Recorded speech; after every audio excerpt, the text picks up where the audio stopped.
Jack Bicknell officially out at West Virginia, being replaced by legendary offensive line coach Rick Trickett.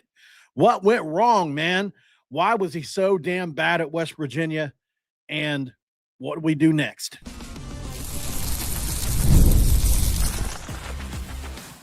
You are Locked On West Virginia, your daily podcast on the West Virginia Mountaineers, part of the Locked On Podcast Network, your team every day. Yes, what is up, guys? Welcome back in. My name is Mountaineer Paul. I am your host. Welcome back into Locked On West Virginia, baby.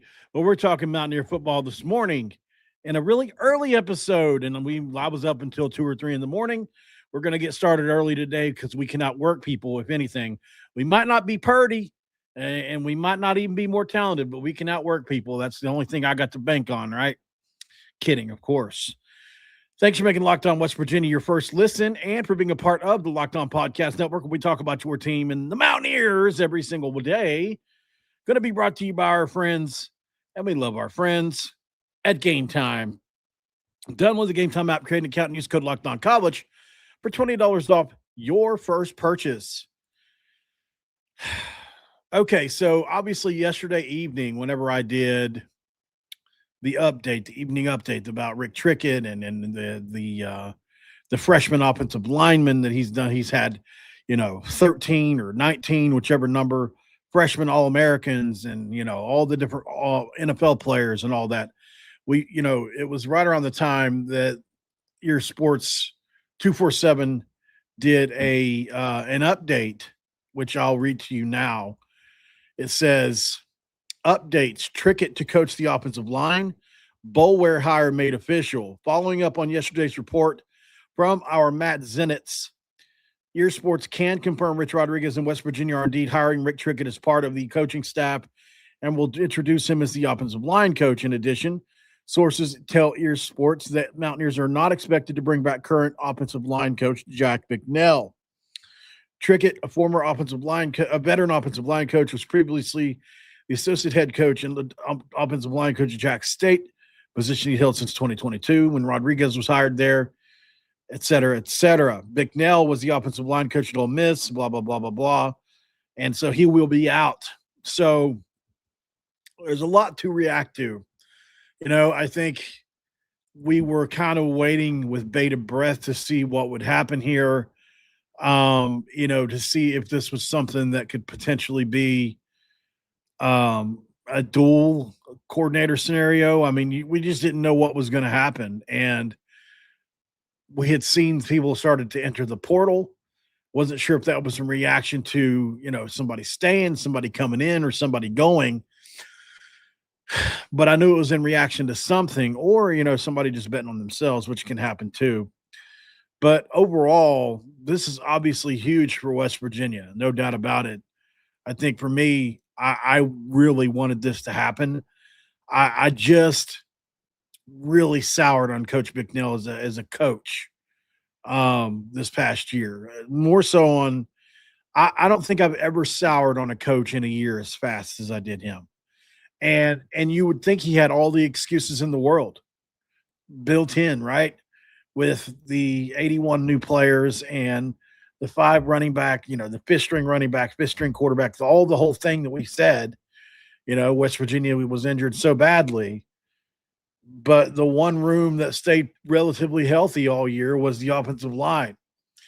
So there has to be some punishment for not, number one, choosing the players that you chose.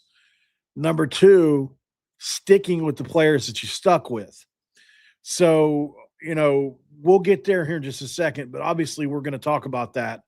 We're going to talk about what went wrong and why I think it did. When I've spoken to some people now that, and this happens whenever coaches go out, people start to open up now that this person isn't holding something over their head anymore or can't punish them, if they find out or anything like that. And nobody's trashing the guy. It's not like that. It's more along the lines of, okay, now the truth's coming out some. So we're going to get there too, because, it needs to be said. I don't want to sit here and pretend like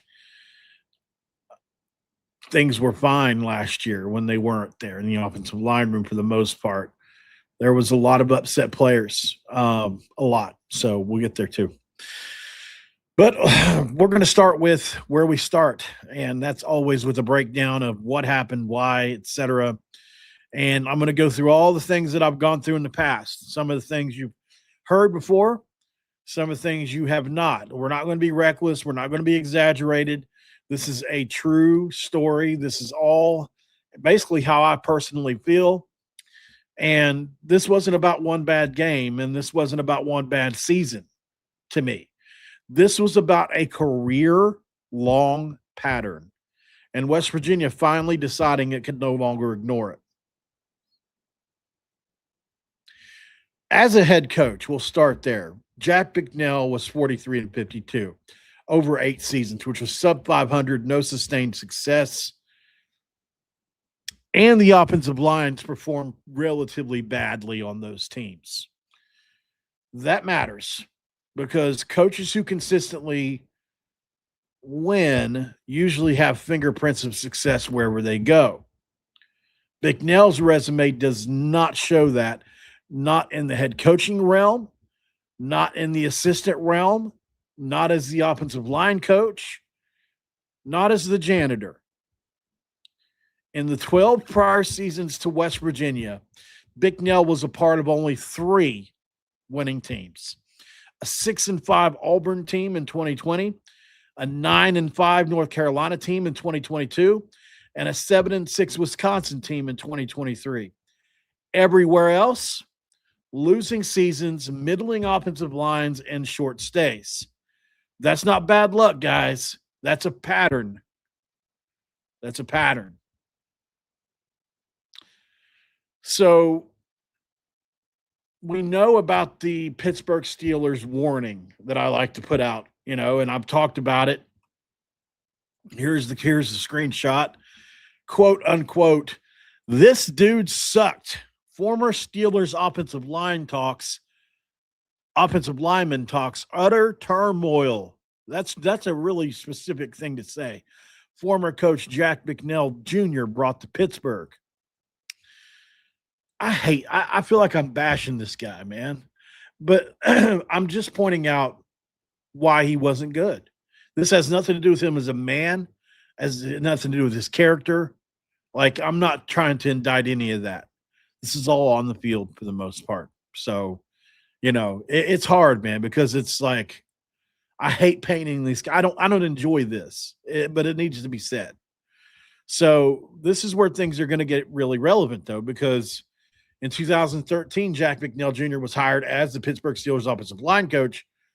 And a lot of people think it's because his legendary father was legendary, replacing staff during what should have been a Super Bowl window during the Killer Bees era, right?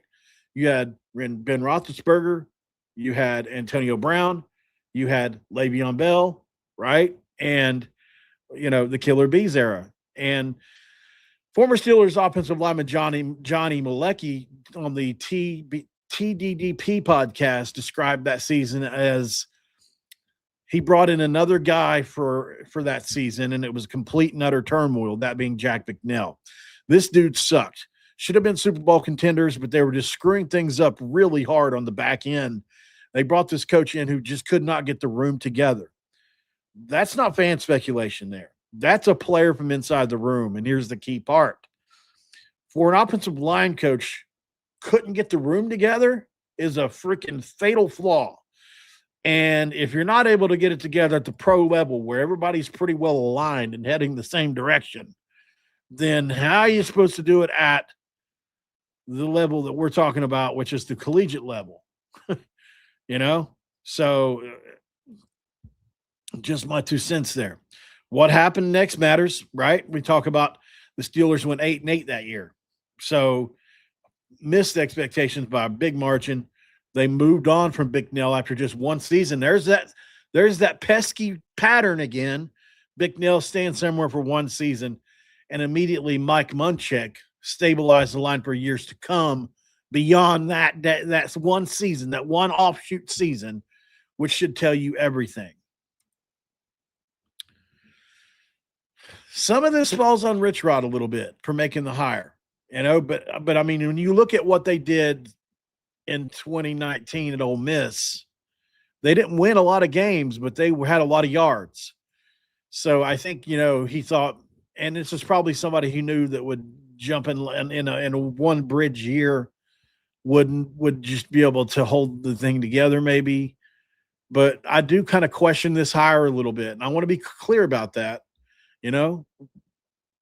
We have to at least be fair and put one little negative stroke against a hire that Rich Rod made. That's it. I'm not saying that Rich Rod, I still love Rich Rod. I still think he's going to bring us to glory. I still think we're going to win the Big 12 someday. Like, I believe all that. I'm just saying, if things go south someday, hopefully they don't. Let's just remember, okay, well, he made a bad hire that one time. It's just, as somebody that does this for a living, you have to pay attention to things like that. And it was a bad hire. I mean, I hate that for Rich. I know that he thought he was blindsided. I know we thought Coach Trickett was going to come last year, and it was so late in the cycle, you had to get somebody. And Bicknell was the one your stopgap that you could stomach, I suppose. You've worked with him before, and he seems like a good guy. That's where the good part of it ends, So please like the video. Yeah, thank you very much, Country Roads 8173. I appreciate that very much. Yeah, please like the video if you can. I keep my job if you do that. Back to the breakdown here. So we're going to fast forward to Morgantown and talk about what happened this past year at Morgantown. What went wrong in Morgantown? That's the second segment right after the break. This episode of Locked On West Virginia is going to be brought to you by our friends at Game Time. And with Game Time, you already know what the deal is, guys. Game Time is always doing it big for a certain reason, and there's nothing like college football season. Tailgates, packed stadiums, being right there in the middle of it all, the energy, the bands, the moments you remember forever, but actually getting tickets, well, that part used to be the frustrating with long queues, logins, and prices jumping at checkout. That's why Game Time gives the advantage back to the fans. It's the easiest way to unlock amazing college football tickets and experiences in just a few taps. I opened the Game Time app to look at upcoming college football games, and West Virginia was pretty surprised about how fast I could find great seats. The app is incredibly easy to use. I went from browsing to buying tickets in just minutes. The zone deals definitely stood out. You pick the section, Game Time picks the seats, and you save even more. Knowing prices, including all fees up front, makes that whole process stress-free, and we all need less stress in life. Take the guesswork out of buying college football tickets with Game Time. Download the Game Time app, create that account, and use the code LOCKEDONCOLLEGE for $20 off your first purchase where the terms apply. Again, that's Locked On College, LOCKEDONCOLLEGE for $20 off today, where you can download the Game Time app today and ask that question of all questions. What time is it? It's game time. It's segment 2. Let's crack open this dude.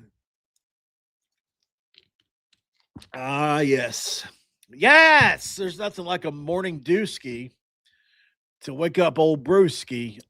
Okay, so let's get to this past painful year where, I mean, there's just so much to talk about. So we might as well just start. 22 sacks allowed through the first 8 games, 23 plus sacks on the year. Rushing output dropped to 142 yards a game. There was drive-killing penalties that increased. There was no visible improvement as the season progressed. And this wasn't this wasn't a young line here. This was a staggeringly old offensive line that should have improved better than it did. On the Ohio loss, it was 17-10. You couldn't sustain drives against the MAC defense. In the Robert Morris games, they had a defensive tackle I watched penetrate into the backfield on the goal line on multiple different parts of the game. And I thought, well, it's a chemistry thing, maybe. Can't, against other teams, like Rich Rod said, we couldn't get a foot, right? I mean, it's just ridiculous, and UCF, we parents were publicly voicing concerns about the turmoil and development. At one point, parents were saying West Virginia had the worst offensive line in Power 4 football. That didn't come out of nowhere.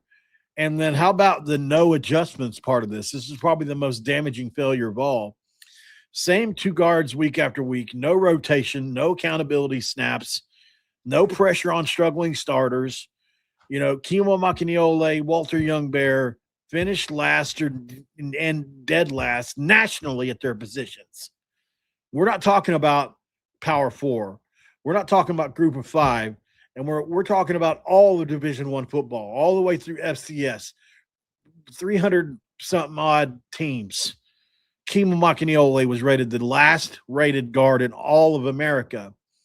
And somehow how he's your guy you trot out there in week 12 versus Texas Tech when you had just beaten a ranked Houston team a couple weeks before that and ran 200 for 250 yards without him in the lineup. That was like, for me, that's how I knew there was some insanity going on here. And going back to Johnny Malecki, he said he just couldn't get it together. He was making decisions that I mean, nobody agreed with or understood. But, whenever you have a line coach like that, Rich Rodriguez is the head coach, the CEO. Not only is he focusing on the offense, but he's focusing on some of the defense. He's focusing on some of the special teams. He's focusing on some of all the everything, right? And so my light died on me, sorry. And so you have to look at it from the standpoint of he probably was. I'm not trying to make an excuse for Rich Rod, but he probably wasn't able to monitor the O-line to the point where he knew the best 5 guys every single week, right? You have to be able to trust your coaches is what I'm saying here. I now, once you got past a certain point, I get it. I still question why Rich Rod didn't put his foot down and make other guys play. Like, if we had never seen other guys go in there and perform well, I would have said, okay, like, apparently there was just nobody better than Makaniole to replace him, which is just bull crap. There's no way that's true, because we watched it in real time. We watched Walter Youngbear move to the right side. We watched, Donovan Haslam move to the left side, and we watched them go for 250 against Houston, who just beat LSU. And then next thing we know, the very next game, it's back to the old guard again. Youngbear on the left side, and Youngbear said publicly, hey, I played on the right side in high school. I'm comfortable over on that side.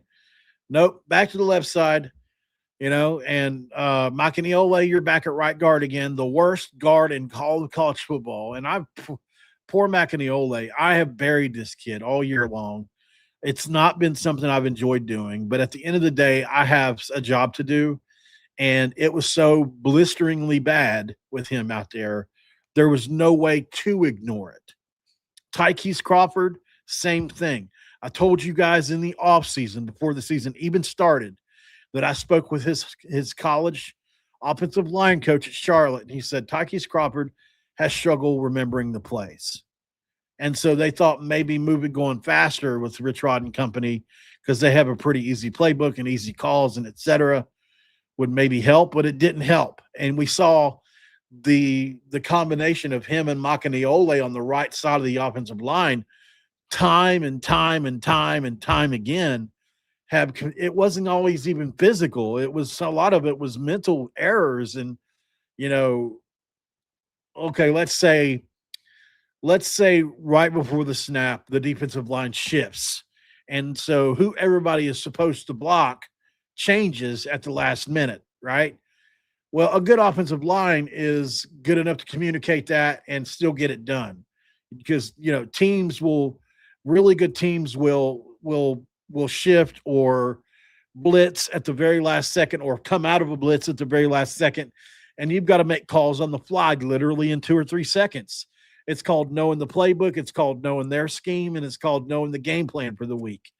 And if you don't do that, mistakes can happen, and the best coaches in America can exploit players like that. And we had two players on the right side of our offensive line that, quite frankly, were having a really hard time with that. And we saw on several occasions where they would stunt and you know, like, and they would and you know, they would let, you know, a guy come wide, they would stunt, which would leave a big hole, and Crawford would go out trying to get this guy, push him out, and there was just huge hole, and guys would just run right through it. And we saw times where Makaniole was trying to block people, and he would just detach, literally detach, and guys would just make plays. It was insanity. I couldn't believe that those two guys were the best that we had to offer. So, you know, it's finally over. It's finally over, you know? And I think at the end of the day, like, that was a rough year. And we had good players even after Jaheim White got injured, you know, even after Ty Edwards got injured. I still think, like, with you know, Dior Hubbard, I think we could have done something with him had he not had to run into the wall 75,000 times with no movement. And Sincere Bowers proved he had a 60-something yard run. He had like an 80 or 90-yard run one time. You know, what would Sincere Bowers have been able to do if you could have just got him some space? I don't know. Certainly it hurt us, but I mean, you know, what could Curtis Jones Jr. have done with a little more space at running back, as big as he is? But, you know, what could we have done with our running quarterback situations? You know, I mean, we could have done more. I tell you that. If you got a good offensive line, we could have been much more competitive last year. And our defense was pretty good the first few games, and I think they just ran into the wall because our offense literally couldn't move the ball. 6 straight 3-and-outs against Kansas.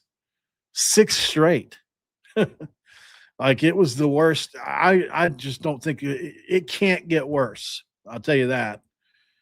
It just can't get worse than that. Please, God, don't let it get worse. And so we're going to invest, you know, we're going to invest in this offensive line coming this year. And we got Trickett coming in, and, you know, I'll do the research today. I know some of the names, but I don't know some of the years, and I don't know if they've entered yet. But obviously I'll find out about the Jack State guys and whether or not they're Power 4 talents or not. Just because they were good at Jack State doesn't mean they would be good at West Virginia, even if they were all conference players. We just saw Xavier Bosley, who was a freshman All-American at Jacksonville State, never get a snap in 2 years at West Virginia. So, you know, we have to be considerate of that. We'll go to break one last time. Coming back, we'll put a final bow on this end to Jack Bicknell and company. And, of course, this episode of Locked On West Virginia going to be brought to you by our friends at FanDuel. And, guys, right now when it comes to FanDuel, you already know they're doing a pretty big things right now too, right? Fridays already feel different during basketball season, and FanDuel is making them even better. Every Friday night before games tip off, FanDuel gives fans a new way to kick off this weekend with NBA Happy Hour. NBA Happy Hour is your official pregame, a limited time window where special offers drop right inside the FanDuel app before the action starts. Friday from 6 to 7:30 Eastern have become appointment viewing with NBA Happy Hour. Opening the FanDuel app during Happy Hour always brings something new. Boosts, bonuses, and surprises. It's easy to check the weekly special before tip-off and make moves before the window closes. The timing is perfect. Right before games, right before the weekend starts, it adds extra energy to your Friday night basketball without overthinking it. So before tip-off, check the final app, FanDuel app, and see what's dropping during NBA Happy Hour. Every Friday from 6 to 7:30 p.m. Eastern, a little basketball, a little action, and a whole lot of Friday energy. That's NBA Happy Hour on FanDuel, the official sportsbook partner of the NBA. All right, y'all. Appreciate you. You know what I want to play for you? Might as well. One time for the one time. how about Mr. Coach Rick Trickett one more time and what he had to say? I don't know if I can get it or not. We'll try. Uh, let's see. Yeah, I still have it. Coach Rick Trickett yesterday. We'll just listen to it one more time. This is what we have to look forward to now. We're not doing that. I mean, I wanted to, when they put the film on, they put that film on. They don't even have to start a play. They say Rick Trickett's coaching that offensive line. Mm-hmm. Just by the way their stance, their alignment, the way they're going to go. Now, when they snap that film and they bring their ass off the football, then they really know that I'm coaching that offensive line because we're constantly going to be on the attack. I mean, we're not waiting on nothing. We're coming after your ass. When I go look for a kid, first one, he better be tough. His ass better be physically and mentally tough. Second one, I want a guy that's smart. I just don't want a dumb. I want a smart guy. The third thing I'm looking for in a recruit is I want a guy that's got a relentless work ethic. He'll work, he'll do, he'll pay the price. And the fourth thing I look at is he a good teammate? Is he a teammate? And athletic ability is fifth. Athletic ability is fifth for Coach Rick Trickett. And importantly,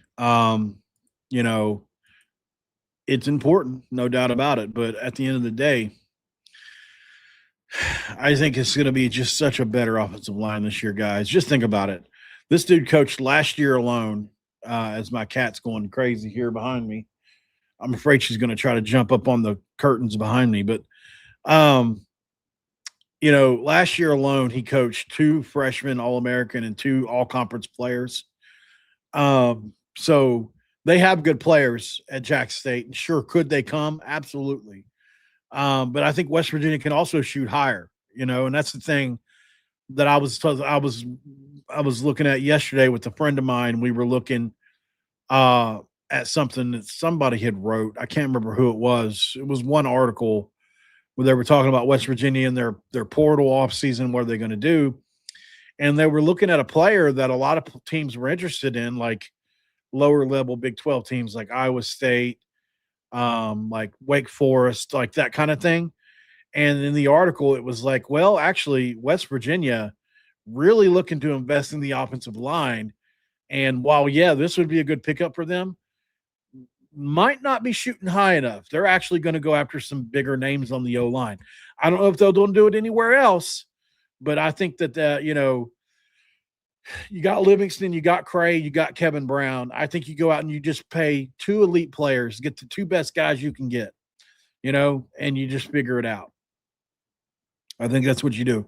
Or if you feel like, Cray and Livingston aren't up to snuff and they're just average players, then you go out and get 3 or 4. I mean, screw it, I think, at the end of the day, I think if you get 3 really good players in the portal, and then to get another 2 or 3, at least that compete for starter playing time, you should be able to get a mix of 7, 8 really good players between Kevin Brown, Livingston, and Cray, and everybody else. But Haslam going to the portal yesterday definitely hurts. I said that yesterday. But I mean, like I said, he only played 4 or 5 games. It wasn't like there was a huge body of work where he was really successful. So yes, it would help if he could come back, but it's a new offensive line coach anyway. So the continuity is not going to be the same as if Bicknell came back for a second year and they were teaching the same techniques over and over again. So, they're going to do things very, very differently. Like if I have time today, I'll go. I did this yesterday. If you get a chance today, do this. Go on YouTube. You can open up multiple windows. Go put on West Virginia's best running performance, whichever game that is, where there's multiple plays where you can really get a good look at it, where they're running tempo and they're play after play after play on a couple drives. And then go pull up Jacksonville State and watch how their O-line looks. And you'll see 2 totally different styles of offensive line and aggressiveness and how they attack. Bicknell's offensive line, from a layman, from somebody that's not a college coach or anything like that, but that understands at least I have a casual grasp of what they're trying to do. So from what I've been told too from other people, Bicknell's offensive lines are more reactive. They were more, okay, let's wait and see what they do so we can do what we do, kind of thing. And it's the literal opposite with, I mean, you heard it himself from Coach Trickett. We're always going to be on the attack. We're going to dictate the pace. And I think that meshes so well with what Rich Rodriguez does. Do you sometimes make mistakes out of that? Absolutely. Can teams exploit your over aggressiveness? Absolutely. But if you're better than a team, if you got better players, or if your technique is better, or if your conditioning's better, those negative plays are going to be fewer and further between, and you're just going to wear people down and whoop their ass third and fourth quarter. So that's the philosophy, especially if you're not as talented as another team, which could be, which will probably be us a couple times next year, you would imagine. But yeah, so it's going to be fun. I'm expecting a lot of it. But good news, obviously, with Coach Bicknell. I wish him the best. I don't wish anybody anything bad here. It's just, it was a miserable year for us on the offensive line, especially. And I'm an offensive line guy. That's my favorite position group. So, I'm really happy that we've moved on and have Coach Trickett for at least 1 or 2 years. Hopefully, we're going to have to get somebody else probably down the line here soon. But I mean, he's going to be 78, 79. I mean, it's, he's an older guy, but you hear him. He's got all his mental acumen. He's very sharp. He still does 300 squats a day, like I told you. So he's not your typical 78-year-old. And people function into their 80s and work. Gordon Gee, like I said yesterday, it happens for people. So I appreciate y'all, man. You guys have been really supportive for the show here recently. If you could do me a favor, if you guys have got anybody at home or with you right now that maybe hasn't subscribed to the channel, if you could, we're like 10 or 15 people away from 7K. That would mean a lot, as well as liking and sharing and subscribing too. That way we keep our job. The link for the Everydayers Club is in the chat or in the description box. So if you want to go there and check things out, definitely do that too. And we will talk to you guys on the next one. Thank you so much for everything you do, guys. I really appreciate you, like I said, and we'll see what happens, man. Let's see. In all fairness, Paul, it doesn't seem like you got in onto Rich over the line this year with Neil or Leslie. He said it doesn't seem like I got onto Rich over the line this year like you did with Neil over Leslie. I don't know if you heard. I just talked about this, Chaz. I don't know how long you've been listening on this one, but I just said, it's not Rich's job. I mean, when you're stuck with a bad situation, you're stuck with a bad situation, right? You hired Bicknell, it ended up being a bad hire. Bicknell evaluated some players and company, and they brought them in, and you could only afford certain kind of players. You had to go for older players because you couldn't afford really good talented players. And then you lost what you thought you were going to be able to keep. And you lost, unfortunately, Johnny Williams went to Missouri, and you lost a lot of guys to Virginia Tech. So I think that played a huge factor. Probably not keeping Matt Moore was a big bad decision. But that said, let's go ahead and say, I just said you have to put a mark against Rich Rod for the hire. It's a bad hire, but it was year one, and I don't think we were going to be good anyways. For the most part, we might have been bowl eligible had we hired another offensive line coach, maybe. That doesn't even matter in this day and age as much. So, yeah, I mean, Rich Rod deserves something. But, oh, yeah, I've talked. Okay, you just got in? Yeah, I've already gone over all this. But, yeah, so anyways, I do think Rich Rod deserves some culpability. Absolutely he does. But, like I said, he's the CEO of the program. He's looking at defense, tight ends, defensive backs, offense as a whole. And you've got to just let the guy coaching the offensive line make the personnel choices. You just got to do it. You have to be able to trust your coaching staff to do that. Now, by week 10 or 11, I would have took over and said, no, Macanioli ain't going back in there. But sounds to me like maybe they're pretty good buddies, and I don't know. Got to go, guys. I'll be back here in a bit. We'll do another couple of videos today. I'm up earlier today than usual. It's payday. So it's funny how you get up earlier on payday. Oh, God. But I'll see you guys here in a little bit, and we'll have fun. We'll look at some portal names today. You guys let me know what you want to see in the chat down below as far as what do you want me to do? What kind of videos you want to see? Now the portal's opening in a couple of days, you want to see that? You want to see some speculation? Because that's all it will be, mostly speculation, unless I go to work and try to track down agents again. That's hard work for me, man. But I'll do it if y'all want me to. Let me know. See you later. Make sure you love the video. Make sure you go check out Locked On Big 12 next. Every Dare Club and Q Country Roads. We're out of here.